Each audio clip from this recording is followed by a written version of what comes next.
Hello everyone, कैसे हैं आप। उम्मीद करता हूं आप सभी अच्छे होंगे। तो आज आपका स्वागत है मेरे साथ शुभ पाठशाला में। तो आज हम लेकर उपस्थित हुए हैं बीजीय व्यंजकों का भाग एवं गुणनखंड, जो कि कक्षा 8 के गणित का एक चैप्टर है। चैप्टर नंबर है 5। तो सबसे पहले बात करते हैं इस वीडियो में बीजीय व्यंजकों के बारे में। ये बीजीय व्यंजक क्या होते हैं?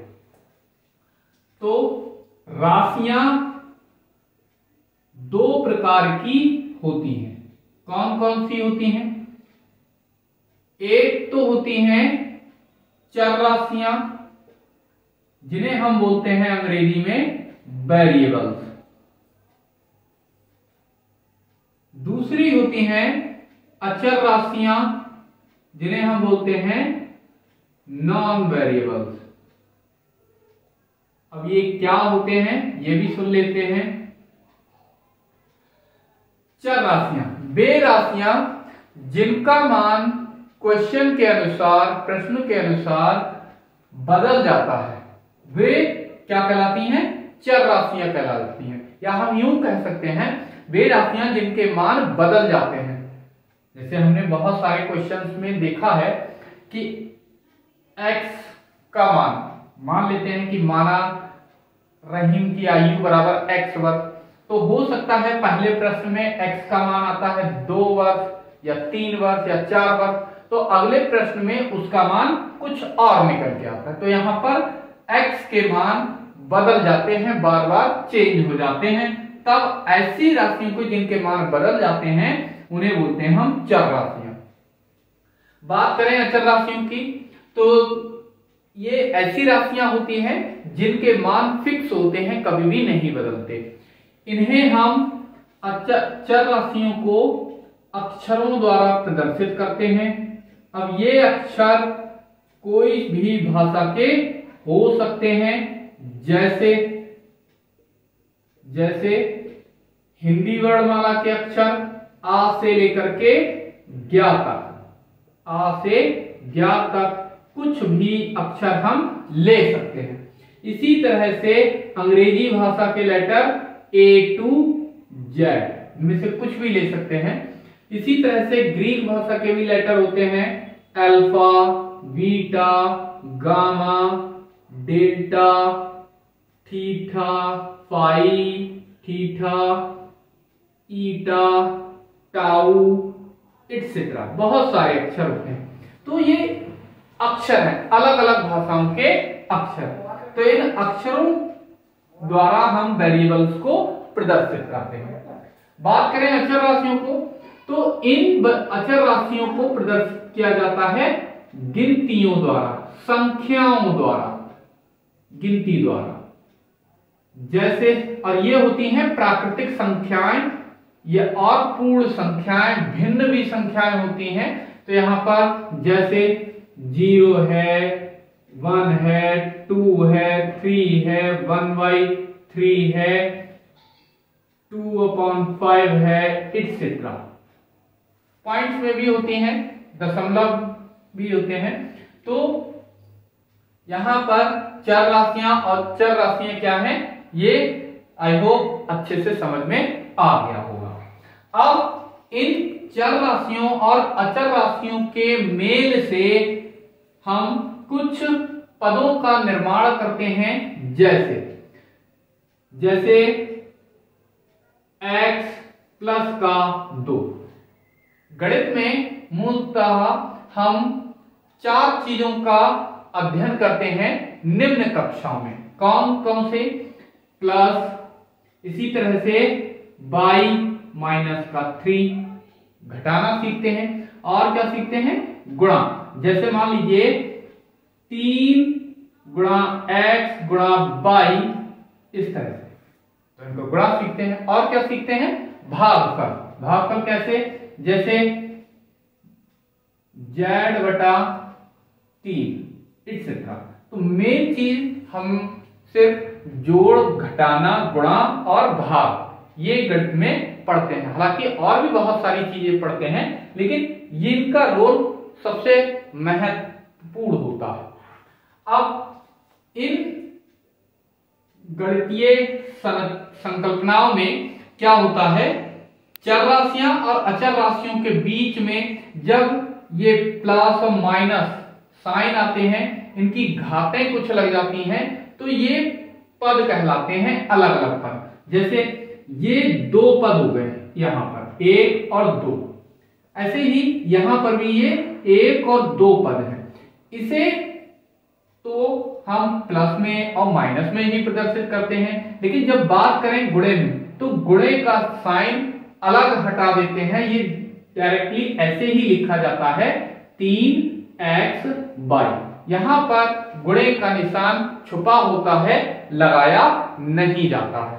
इसी तरह से हम लिखें 4xy प्लस का 4z²। तो यहां पर भी ये एक पद है और ये दूसरा पद है, ये पूरा एक पद कहलाएगा। जब तक प्लस या माइनस दो पदों के बीच में नहीं आएगा, तब तक वह एक पद ही कहलाता है। तो यहां पर पदों की संख्याओं के आधार पर हम इन्हें 3 भागों में मूलतः विभाजित कर सकते हैं, हालांकि और भी होते हैं। तो सबसे पहला है एक पदीय। तो ये कहलाते हैं सारे के सारे व्यंजक। क्या कहलाते हैं? व्यंजक। जब चरों और अचरों के बीच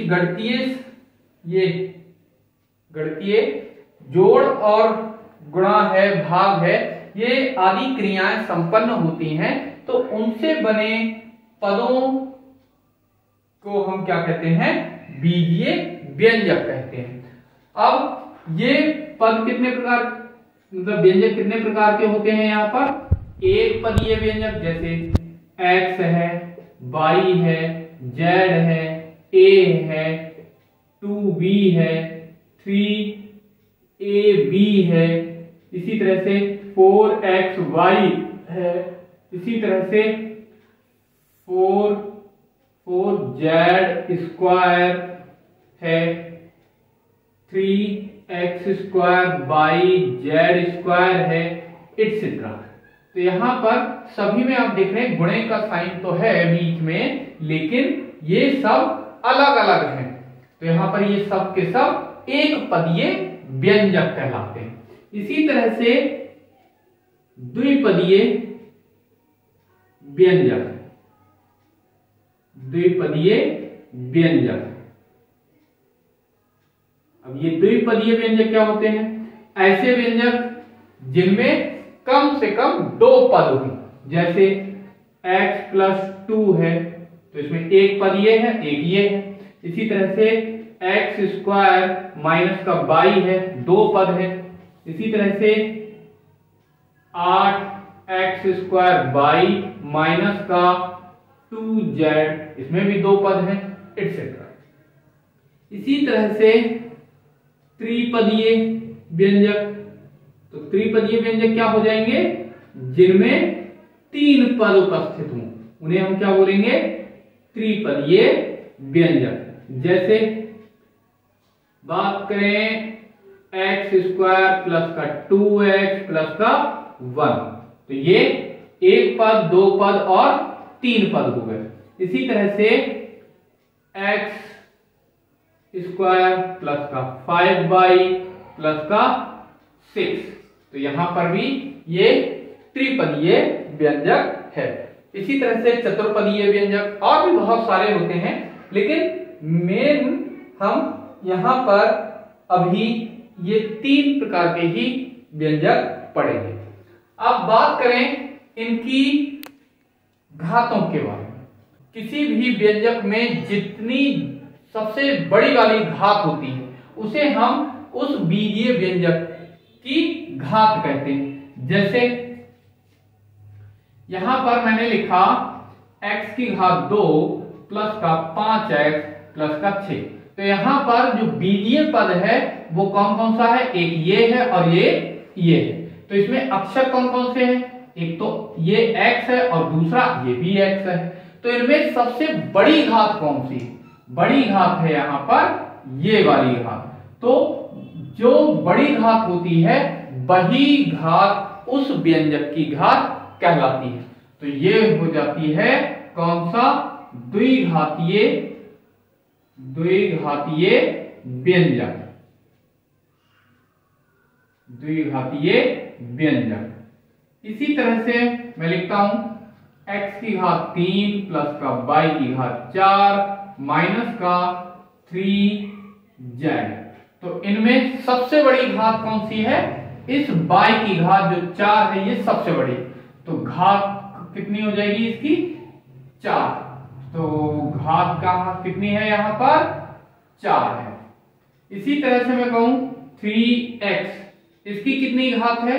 तो घात यहां पर कितनी है? 1 को लिखा नहीं जाता है। इसी तरह से मैं कहूं 2 की घात बताइए। तो यहां पर अब हम तो पदों की बीजीय व्यंजकों की बात कर रहे हैं, अक्षरों की घात होनी चाहिए। तो यहां पर अक्षर तो कोई है ही नहीं, तो अक्षर यहां पर नहीं है, तब हम उसे x की घात 0 लिख सकते हैं, क्योंकि किसी भी संख्या या पद की घात 0 होने पर उसका मान 1 होता। तो इसका मतलब हो गया 2 गुणा 1, तो ये कितना आ जाएगा? 2, वही आ जाएगा। तो यहां पर घात कितनी हो जाएगी? 0। आइए अभ्यास है 5A। तो क्वेश्चन नंबर 1 है भाग दीजिए। तो यहां पर हमें 3 खंड दे रखे हैं, कैसे इनको सॉल्व करना है आइए देखते हैं। इनका सॉल्यूशन यानी हल क्या है? पहला खंड है 8x की घात 2 yz में हमें भाग देना है किससे? 2xy से। कैसे भाग देंगे? देखिए बहुत ही इजी है। क्या करना है? जो भी जिसमें भाग देना है उसे लिखना है ऊपर अंश में। 8x square by Z upon बटे का साइन लगाना है, और जिससे भाग देना है उसे लिखते हैं हर में। तो क्या कर लेंगे? 8 इनके सबके फैक्टर कर लेते हैं। फैक्टर का मतलब होता है बहुत छोटे छोटे टुकड़े, जितने छोटे छोटे टुकड़े किए जा सकते हैं। तो 8 को हम जब इस तरह से लिखें तो इसके गुणनखंड करेंगे तो 2 चौके 8, 2 दूनी 4, 2 एकम 2। तो यहां पर कितना मिला हमें? इन संख्याओं का गुणनफल, यानी कितना? 2 गुणा 2 गुणा 2। इसी तरह से जितनी घात होती है अक्षरों की उनको उतनी ही बार लिख लेते हैं। तो यहां पर x की घात है 2, तो इसे 2 बार लिख लिया। y की घात 1 है, 1 को लिखा नहीं जाता है तो 1 बार लिख लिया। इसी तरह से z को भी 1 बार लिख लिया, और ये 2 गुणा x गुणा y। अब क्या करते हैं? जो एक जैसे अक्षर हैं उन्हें काट लेते हैं। जैसे y से ये y कट गया, 1x से 1x कट गया, और यहां पर 2 से ये 2 कट गया। अब क्या बचा? जो बचा है वही लिख लेंगे, वही हमारा आंसर हो जाएगा। तो 2 दूनी 4 x और z। तो 2 दूनी 4 हो गया, x बचा है, z बचा है, नीचे कुछ बचा नहीं, तो यही हमारा आंसर हो गया। कितना सरल सवाल है। इसी तरह से खा खंड देखते हैं। खा खंड क्या दे रखा है? 15 x की घात 2 y की घात 3 में 3 x की घात 2 y की घात 2 से भाग करना है। तो क्या करना है? जिसमें भाग देना है उसे लिखना है ऊपर, मतलब 15 x की घात 2 y की घात 3 बटे में 3 x की घात 2 y की घात 2। तो क्या करना है? 15 के गुणनखंड करने हैं इस तरह से। तो 15 के गुणनखंड करेंगे, यहां पर 15, तो कितना मिल जाएगा? 3 से ये कट जाएगा, 3 पंजे 15, और फिर ये लास्ट में अब 5 से ही कटेगा। तो कितना मिल जाएगा? 3 गुणा 5। x कितनी बार लिखना है? 2 बार, y कितनी बार लिखना है? 3 बार। इसी तरह से 3x को कितनी बार? 2 बार लिखना है। y को भी 2 बार लिखना है। तो जहां एक जैसे एक x y से एक y कट गया, दूसरी y से दूसरी y कट गई, एक x से एक x काट लिया, एक x से एक x और काट लिया, एक 3 से एक 3 कट गया। अब क्या बचा है? जो बचेगा वही लिख देंगे। तो ऊपर बचेगा केवल 5 और 22, 5 और 22, नीचे कुछ बचा नहीं, तो बस यही हो गया आंसर। इसी तरह से गा खंड है, क्या दे रखा है? a स्क्वायर माइनस का b स्क्वायर में a प्लस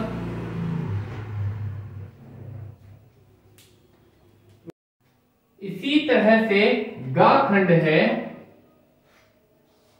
क्या है?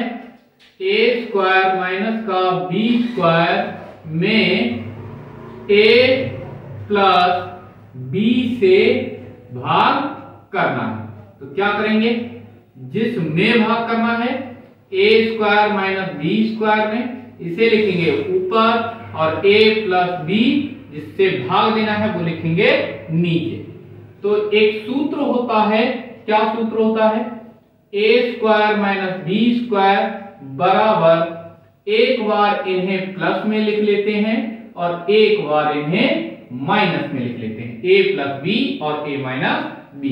तो इसको भी ऐसे करेंगे, a प्लस बी एक बार प्लस में लिख लिया, एक बार इसे माइनस में लिख लिया, अपॉन में a प्लस बी, ये ऐसा का ऐसा ही। तो यहां पर a प्लस बी से पूरा ये a प्लस बी कैंसिल हो गया।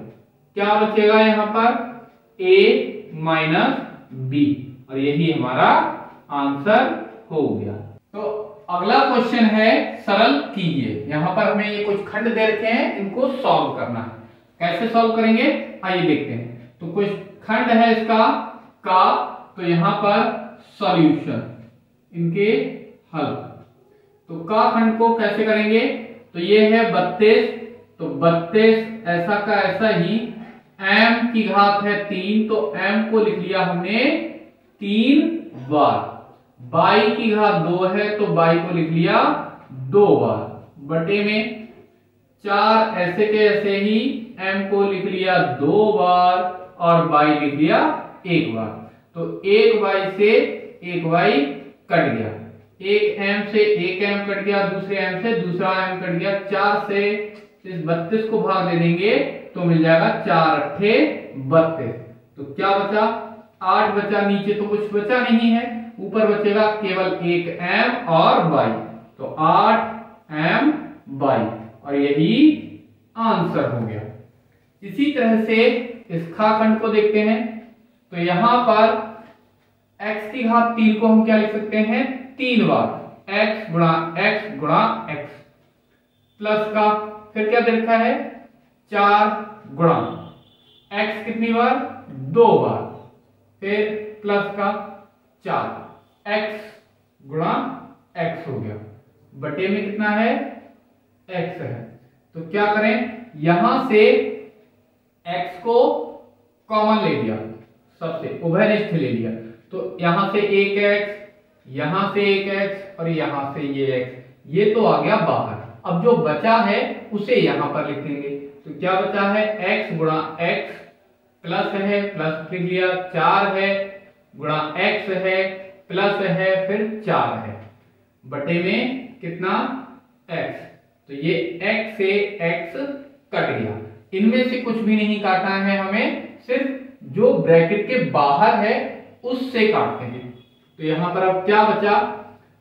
x 2 बार है तो घात 2 हो गई, प्लस है, प्लस लगा लिया, 4 और x ऐसा का ऐसा ही, प्लस का 4, और यही आंसर हो गया।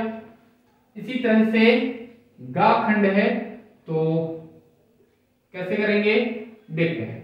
यहां पर दे रखा है 16 x की घात 2, तो इसे हम लिख सकते हैं 4 गुणे 4, 4 चौके 16 है, और x कितनी बार? 2 बार, माइनस 8 को हम कितना लिख सकते हैं, 4 गुणा 2, 4 दूनी 8 होते हैं, गुणा x कितनी बार, 3 बार, बटे में कितना 4x। तो हमें क्या करना है, 4x इन दोनों से कॉमन लेना है। तो यहां से ये 4x और यहां से ये 4 और ये x, ये ले लिया हमने बाहर, 4 और x। अब यहां से क्या बचा है, जो भी बचेगा उसे लिख लेंगे बाहर इस ब्रैकेट के अंदर। तो 4 और x, 4x माइनस है, माइनस लगा लिया, 4 तो बाहर आ गया, 2 बचा है, x कितनी बार बचे हैं, 1 2, 2 बार x बचा है, मतलब x की घात 2, बटे में कितना 4x। तो ये ब्रैकेट के बाहर वाले अंक कट जाते हैं, तो 4x से 4x कट गया, क्या बचा 4x माइनस का 2x की घात 2, और यही हो गया आंसर। इसी तरह से घातखंड है, क्या दे रखा है, 9a स्क्वायर माइनस का 24 से प्लस का 18 a की घात 3 बटे में 3a। तो क्या करेंगे, यहां से इसे लिख सकते हैं हम 3 गुणा 3 गुणा a गुणा a, a 2 बार है, 2 बार लिख लिया, 3 9 को लिख सकते हैं 3 गुणा 3। इसी तरह से इसे हम कितना लिख सकते हैं, 3 गुणा 8। हम ये देख लेते हैं कि जो नीचे वाली संख्या है इसी का गुणज मिले, तो हम क्या कर रहे हैं, यहां पर 3 सबसे 3 के गुणा में लिख रहे हैं, तो 3 8 24 होते हैं, गुणे में a प्लस का ये होते हैं 3 छक्के 18, और a कितनी बार, 3 बार, बटे में कितना, बटे में है 3a। तो क्या करें, जो भी नीचे संख्या होती है यही कॉमन ले लेते थे, तो यहां पर 3a, यहां पर ये 3 और ये a, इसी तरह से यहां से ये 3 और ये a, तो क्या मिल गया, ये 3a। क्या बचेगा, यहां से बचा 3 और एक a बचा है, माइनस का 3 तो बाहर आ गया, अब क्या बचा है, यहां पर 8 बचा है, प्लस का है, प्लस का लिख लिया, 6 और a की घात कितने में बचेगा, 2, a 2 बार बचा है तो घात हो गई 2, बटे में कितना 3a। तो यहां पर जो ब्रैकेट के बाहर है इससे संख्या कट जाती है, क्या बचेगा 3a माइनस का 8 प्लस का 6 a की घात 2, और यही आंसर